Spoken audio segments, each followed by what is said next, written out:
तो सभी देखने और सुनने वाले भाई बहनों, माताओं, बुजुर्गों को सभी को प्रणाम। तो आज बात करते हैं मानव चोले की कामेतों कि मानव चोला बड़ा दुर्लभ है, मिलता नहीं बारंबार, जैसे फल टूटा डार से तो बहुर लगे ना डार। मानव चोला धार के नहीं पिछाने राम, जल बिन सूखा कुआ तो खुदवाया किस काम। मानव चोला धार के काम करे बड़े नीच, फिरा जगत के बीच में बन जंगल का रीछ। कह भली माने बुरी यह परीक्षा नीच, फिरा जगत के बीच में बन जंगल का रीछ। कह भली माने बुरी यह परीक्षा नीच, रजब कुठला गार का धोए तमाचे कीच। अब गार का कुठला बना हुआ है, पहले वो आटा उटा डालने का लिए कुठला बना देती थी मेरी माताएं, बूढ़ी माताएं। तो अगर गार का ही बना है पूरा, उसको जितना धोगे इतना चिकन बचेगा।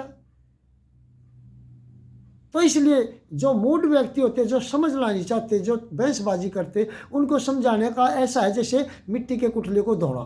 जितना धोगे, जितना समझाओगे, उल्टा पड़ेगा, वो इतना ही चिकन होगा। इसलिए उनसे साथ जिद नहीं करनी, उनके साथ चुप हो जाओ, पूछने वाले को बताओ। क्योंकि कीमत होती है ज़रूरत में, जिसको ज़रूरत होती है वो पूछेगा और उसकी कदर करेगा और उसका प्रयोग करेगा। उसके सामने तो चुप रहना अच्छी बात है, क्योंकि उसने समझना नहीं। बहसबाजी, तर्कबाजी अच्छी नहीं होती, जिसकी ज़रूरत नहीं होती। जिसको भूख होती है वो ले लेता है, चाहे भले ही महंगी हो, महंगे भाव में खरीद लेता है। कहते ना, कबीर साहब कहते हैं,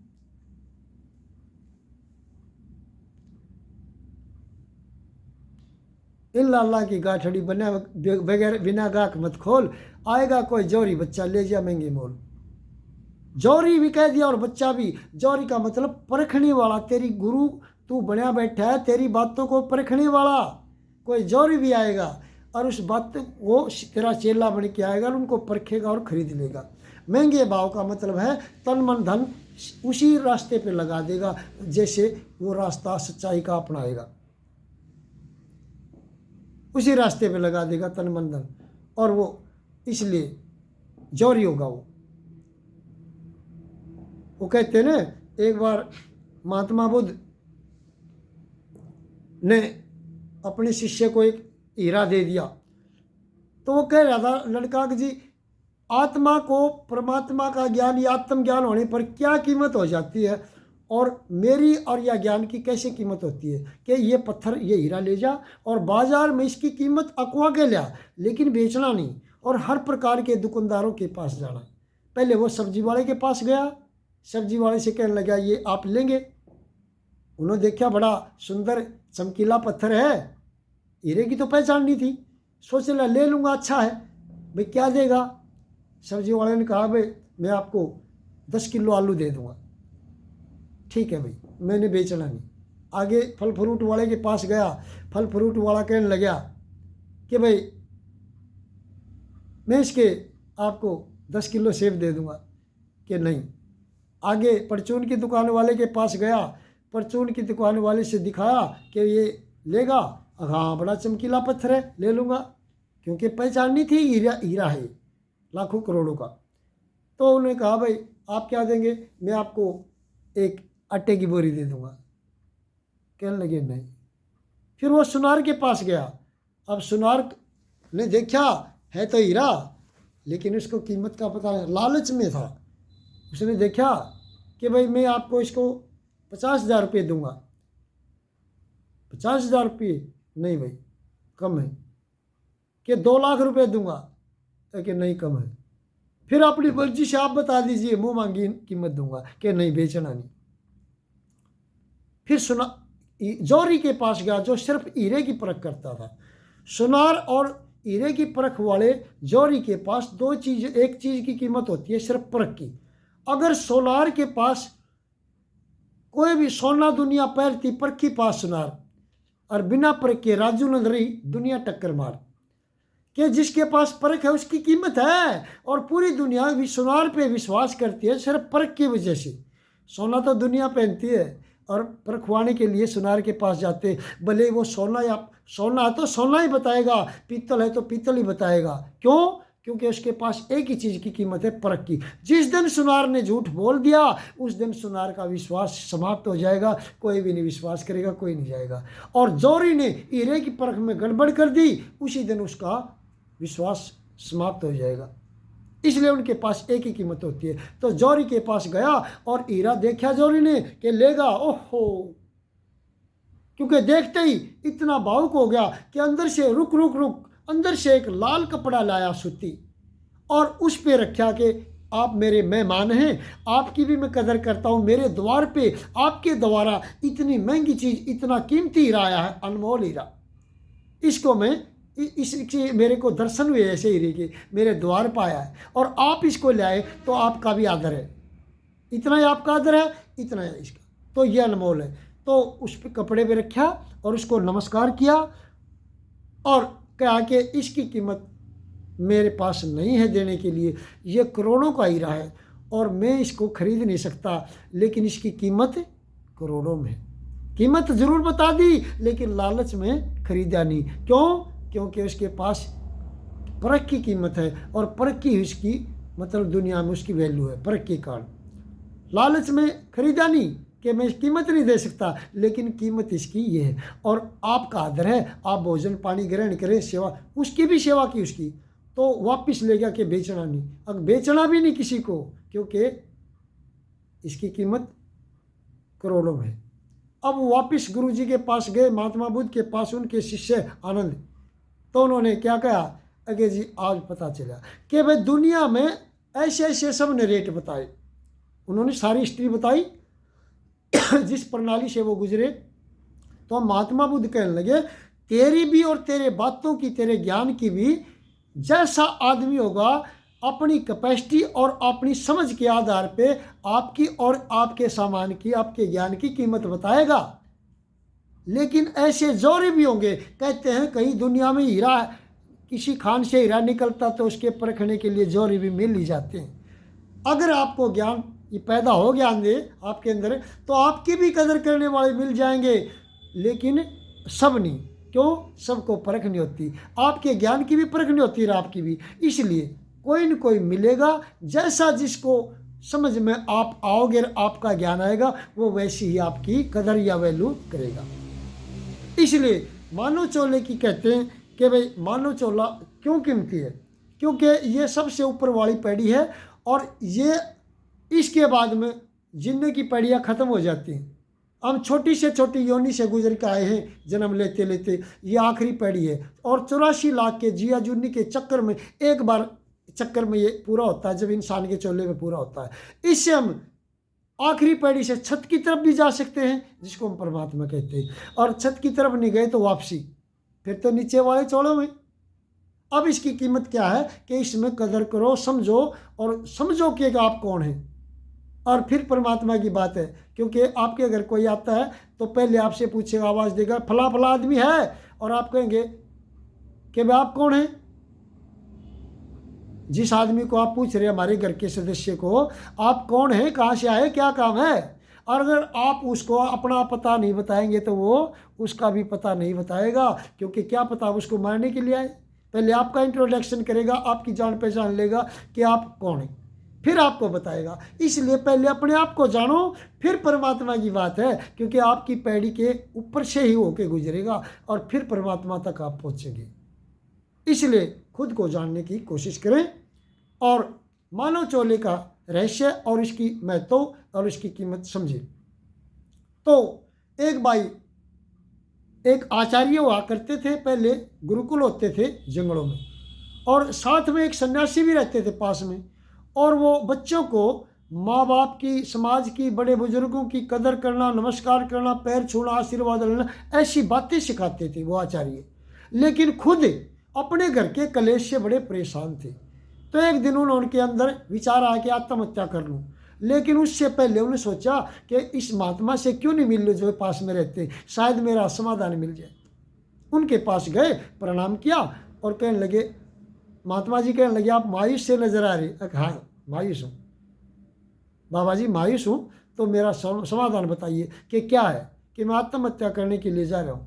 और महात्मा जी भंडारे के लिए पत्तल बना रहे थे।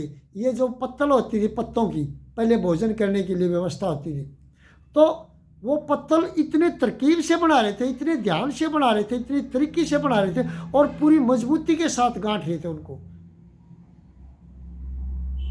और आचार्य ने सोचा कि ये मेरी बातों पे गौर शायद कम करेंगे क्योंकि ये पत्तलों में बिजी हैं। तो वो कहने लगे, जी आप पत्तलों में बिजी हैं, इतने ध्यान से, इतने तरीके से, इतनी सफाई से, इतनी मेहनत से, इतनी मजबूती से इनको क्यों बना रहे हैं? क्योंकि इनकी कीमत तो थोड़ी देर के लिए, जब तक प्रयोग नहीं होती। 10 मिनट के लिए आदमी ने भोजन करना है इनके, और उसके बाद में इसको फेंक देंगे। कि बहुत अच्छी बात है आपकी आचार्य जी, लेकिन ये बताइए, किसी भी चीज़ को हम लूजता से करेंगे, अच्छा नहीं करेंगे। हाथ में लेते समय, सामान रखते समय, भोजन रखते समय नीचे निकल गया, खुल गई, दिक्कत तो है। मजबूती बढ़ानी जरूरी चाहिए, चाहे वो 10 मिनट के लिए प्रयोग होती हो, लेकिन उसका प्रयोग, किसी भी चीज़ का पूरी तरह प्रयोग होने के बाद जिसके लिए वो बनी है, और उसको फेंक दे तो उसमें बुराई भी नहीं है, क्योंकि उसका काम हो चुका है। तो आपके शरीर, इस बात से टीचर की समस्या का समाधान हो गया, और टीचर समझ गए आचार्य जी कि मेरे शरीर का अभी तक पूरा प्रयोग नहीं हुआ है और मैं इसको पहले फेंकूं और इसको कमजोरी से प्रयोग करूं, इसलिए पत्तल की तरह मजबूती से बनाता है, लेकिन पत्तल 10 मिनट की होती है उसका प्रयोग, फिर उसको फेंक दिया जाता है। तो इसलिए समझ में आई आचार्य जी, जैसे पत्तल का प्रयोग होने के बाद पूरी तरह तो फेंक देने में कोई बुराई नहीं, लेकिन आपके शरीर का प्रयोग भी पूरी तरह होने दो, फिर फेंक देना न, ऐसे रास्ते में नहीं मत फेंको। क्योंकि अगर आप किसी को 500 रुपये 400 रुपया कोई वस्तु देते और किसी को पहुंचाने के लिए दे देते, अगर वो सामान आपका रास्ते में वहाँ तक ना पहुँचाए तो आगे आपके ऊपर से उसका विश्वास समाप्त हो जाता है, तो आप आगे उस पर भरोसा नहीं करते, उसको कोई भी सामान नहीं दे सकते कि नहीं। आपको भी परमात्मा दोबारा ये शरीर नहीं देगा, क्योंकि आप अपनी मर्जी से इसको बीच में फेंक रहे हैं। जहाँ तक इसका काम है, जिस काम के लिए बना है, उस काम को पूरा तरह से पूरा होने पे वो अपने आप छोड़ लेगा, शरीर को छुटवा लेगा, आपको कोई दिक्कत नहीं। जब इसका काम हो जाएगा, आप वहाँ तक तो आपने पहुँचना पड़ेगा, सामान पहुँचाना पड़ेगा, किसी का आपके ऊपर भरोसा रहेगा, अन्यथा आपको भी परमात्मा का आपके ऊपर से विश्वास उठ जाएगा, आपके दोबारा शरीर नहीं देगा।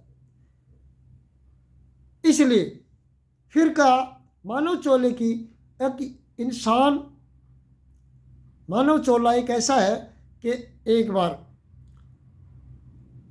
ऐसे एक अंधे व्यक्ति को, एक कमरा है, उस कमरे के अंदर एक ही दरवाज़ा है, और अंधे व्यक्ति को बोला जाता है कि इस दरवाजे से दाखिल कर दिया जाता है, और बोला जाता है कि दरवाजे के इस साइड से, पूर्व की साइड से आप चलें, और चारों तरफ दीवार के टच होते होते, हाथ लगाते लगाते, और आपको इस दरवाजे से निकलना है वापस, एक चक्कर लगा के।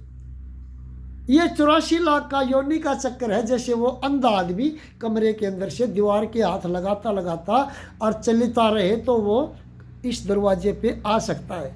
इंसान का चोला एक दरवाज़ा है 84 लाख से निकलने के लिए, और 84 लाख के अंदर दाखिल होने के लिए भी इसी में से दाखिल होता है, इसी में से निकल सकते, क्योंकि दरवाज़ा एक है। और अगर वो व्यक्ति दीवार के हाथ लगाता लगाता चल जाए तो ठीक दरवाजे से निकल जाएगा।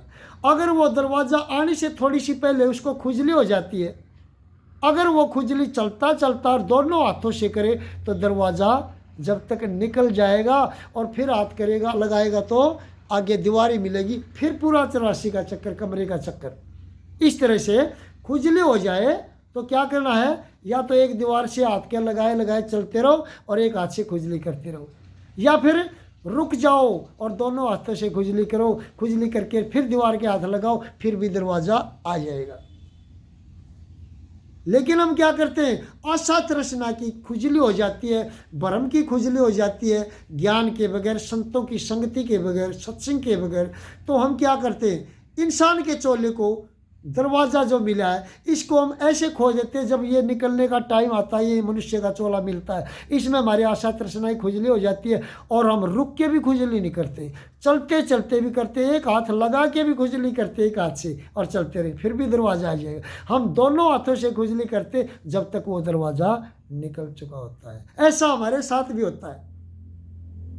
एक बार एक बूढ़ा राजा हो गया और राजा ने क्या कहा कि मुनादी करवा दी कि मैं बूढ़ा हो गया, मैं बेऔलाद हूँ, मेरे पास औलाद नहीं, मैं इस राजपाट को किसी को देना चाहता हूँ, लेकिन उसके लिए मैं एक तरीका है कि एक 4-5 दिन पहले, हफ्ता 10 दिन पहले एक व्यवस्था बनवाई। उस व्यवस्था के आधार पे राजा का 100 किले का डेरा था और एक गेट था बड़ा और पटरी थी 10 किले की और 10 किले आगे राजा का सामने महल था और उसमें आगे ऊपर बरंडा था और ऊपर एक घंटा बजा लिया, घंटा बजाने के लिए, आवाज़ देने के लिए, और मुनादी करवा ली कि कल सुबह 8 बजे गेट खुलेगा और जो भी सबसे पहले आदमी अंदर जाके राजा से मिलेगा, राजा का महल सामने है और राजा के महल के आसपास 1-2 किले के अंदर, एकड़ के अंदर उस पटरी के ऊपर रेत बिछवा दियागा, पता चल जाए कि किसकी पैड़ है और सुहागा मरवा दियागा मेज, जिससे प्लेन हो जाए कि जो भी आएगा उसकी पहचान हो जाएगी। और 6 पॉइंट बना दिए, कहीं खाने का, कहीं नाचने का, कहीं सोना चांदी बिखेर दिया दोनों साइड में, और कहीं मतलब नशा, और कहीं बढ़िया बढ़िया भोजन, बढ़िया बढ़िया नाच गाना, बढ़िया बढ़िया नशे, हर प्रकार बढ़िया बढ़िया, दोनों साइड में पैसे बिखेर दिए। उससे आगे दोनों साइड में सोना चांदी, उससे आगे बढ़िया बढ़िया हीरे जवाहरात, और बीच में एक जगह दोनों साइड में महंगे महंगे कपड़े। आगे इस जाल में लोग फंस जाएंगे, पहुंचने वाला ही।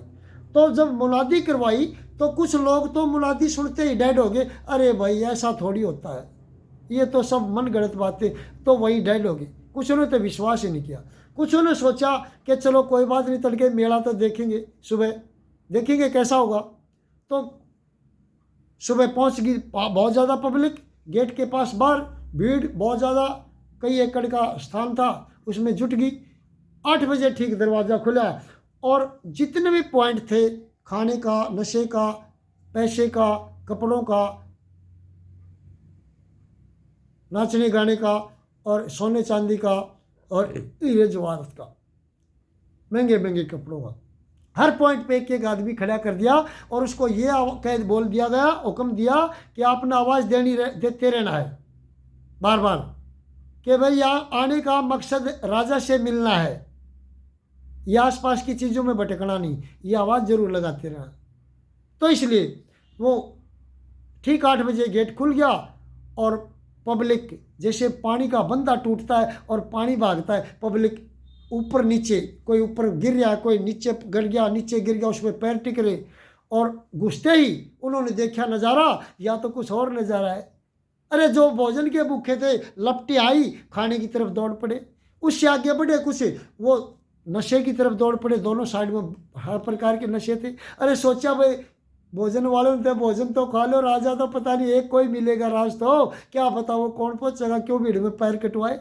इसलिए खाने में घुस गए, कुछ नशे में घुस गए, कुछ नाच गाने में घुस गए, जैसा जिसका स्वभाव था, जैसी जिसकी सोच थी। कुछ पैसे इकट्ठे करने लगे, कुछ सोना चांदी में घुस गए, कुछ महंगे कपड़ों में घुस गए और कुछ हीरे जवाहरात चुगने लगे और बांधने लगे, जेबों में भरने लगे, कुछ खाने पीने में मस्त हो गए। और आगे देखा वहाँ तक भीड़ थी, कहाँ तक भीड़ थी, जहाँ तक दुनिया का सामान है, दुनिया की माया है, रचना की, इसमें उलझना तो दुनिया का काम है। इसलिए वो जाल था दुनिया को फंसाने का। और आगे देखा एक लड़के का टारगेट था सिर्फ राजा से मिलने का, और वो सीधा चलता रहा। भीड़ में से जब निकला वो, जब सारी भीड़ अंदर दाखिल हो ली और सब जगह बैठ ली, और फिर वो लड़का सबसे बाद में गेट से एंट्री करता है, क्योंकि उन्हें पता था भीड़ में जाने की ज़रूरत नहीं, राजा के पास कोई पहुंचता ही नहीं, जाऊंगा मैं जाऊंगा, मैंने पता है। और वो दाखिल हुआ, देखा रास्ते पे कोई भीड़ नहीं, सब बट गए, हर चीज़ में घुस गए, रास्ता बिल्कुल खाली है। और मोटिवेशन वाले जगह जगह खड़े वो आवाज़ दे रहे, अलकारे कि भाई यहाँ आने का मकसद राजा से मिलना है, एकमात्र मकसद। लेकिन वो लड़का चला धीरे धीरे, दोनों साइड में पब्लिक घुसी हुई है, लिप्त हो रही है अपने सामानों में, अपने विषय विकारों में, और लड़का अकेला जा रहा है और वो आवाज़ सुन रहा है सभी वॉलंटियरों की, और सीधा चल रहा है किसी की तरफ, राजा की, क्योंकि लक्ष्य एक था। और आगे देखा 2 किले में एकड़ में रेत था और सामने राजा बैठा ऊपर महल में बरामदे के अंदर, लेकिन देखा रेत पे एक आदमी की भी पैर का निशान नहीं, क्योंकि गया ही नहीं।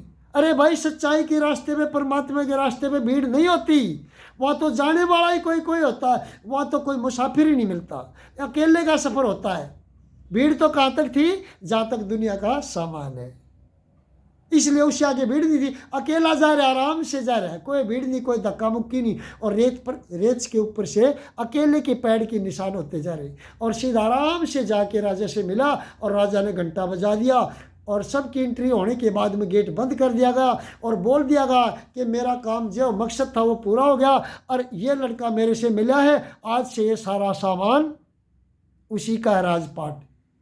जिस सामान के लिए लोग भटक रहे थे, उनको झाड़ा ले लेके जिन्हें खा लिया पी लिया कोई बात नहीं, लेकिन जो जेब में भर रहा या वैसे गठरी बांध रहा, उनसे सबको खाली करके झाड़ा लेके सारा सामान छुटवा के, और वैसे ही खाली एक एक आदमी की एंट्री बार कर दो। अरे भाई, जब परमात्मा से मिलने की बात करते हैं तो दुनिया में उस राजा की तरह, जिस प्रकार राजा ने उस लड़के को सब कुछ दे दिया था, जिसके लिए लोग छोटी छोटी चीज़ों के लिए इधर उधर घुस रहे थे, ना वो दुविधा में दोनों गए, माया मिली ना राम। राजा से मिला तो सब कुछ, राजपाट, सोना चांदी, सब कुछ किसका हो गया, लड़के का।